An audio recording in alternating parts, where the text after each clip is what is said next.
Le groupe sujet du verbe. Le groupe sujet du verbe indique de qui ou de quoi on parle dans la phrase. Par exemple, le colibri se nourrit en vol du nectar des fleurs. Ici, le groupe sujet le colibri indique de quoi on parle dans la phrase. Il répond à la question de quoi parle-t-on? Le groupe sujet du verbe désigne la personne, l'animal ou la chose qui fait l'action du verbe ou qui est dans l'état indiqué par le verbe.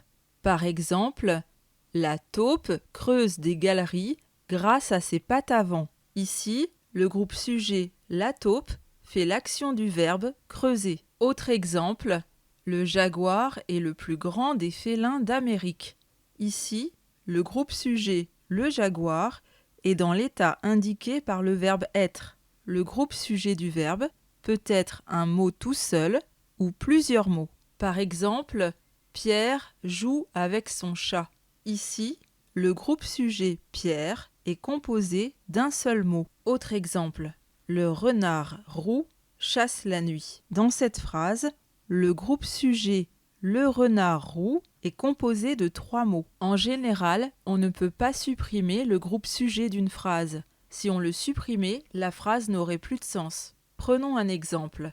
La première montgolfière était en papier. Supprimons le groupe sujet la première montgolfière. Il reste était en papier. La phrase n'a plus de sens. Le mot ou le groupe de mots qui occupe la fonction sujet se place la plupart du temps avant le verbe de la phrase. Par exemple, la montgolfière transporte des passagers. Dans cette phrase, le groupe sujet la montgolfière est placé avant le verbe transporter. Mais attention, quelquefois le sujet est inversé. Il est après le verbe. Par exemple, tout à coup surgit une montgolfière. Ici, le groupe sujet une montgolfière est placé après le verbe surgir. Le sujet commande le verbe. Si on change de sujet, on change aussi la forme du verbe. On dit que le verbe s'accorde avec son sujet. Si le groupe sujet est au singulier, le verbe est au singulier. Par exemple, le chat mange des croquettes. Dans cette phrase, le groupe sujet le chat est au singulier, c'est pourquoi le verbe mange est lui aussi au singulier. Si le groupe sujet est au pluriel, le verbe est au pluriel. Par exemple, les chats mangent des croquettes. Dans cette phrase, le groupe sujet les chats est au pluriel. C'est pourquoi le verbe mange est lui aussi au pluriel. Quand le sujet est à la 3e personne du pluriel, la terminaison d'un verbe en ER est ENT. Si le verbe dépend de plusieurs noms singuliers, il est au pluriel. Par exemple, le chat et le chien mangent des croquettes. Dans cette phrase, le groupe sujet le chat et le chien s'accorde au pluriel avec le verbe manger. Comment repérer le groupe sujet du verbe dans une phrase? Pour trouver le sujet du verbe, on cherche d'abord le verbe. Puis, on pose la question qui est-ce qui ou qu'est-ce qui avant le verbe. Ensuite, on répond en utilisant l'expression c'est, qui ou ce sont, qui.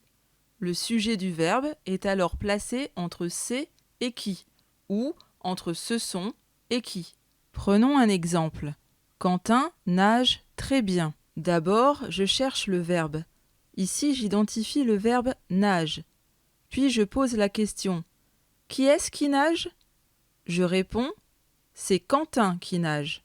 Le sujet du verbe est donc Quentin. Que dois-tu retenir de cette leçon sur le groupe sujet du verbe? Le groupe sujet est un mot ou un groupe de mots qui ne peut être supprimé de la phrase. Il fait l'action du verbe ou est dans l'état indiqué par le verbe. Le plus souvent, il est placé devant le verbe. C'est lui qui commande les changements de forme du verbe. Pour le repérer, on peut utiliser l'expression « c'est qui ».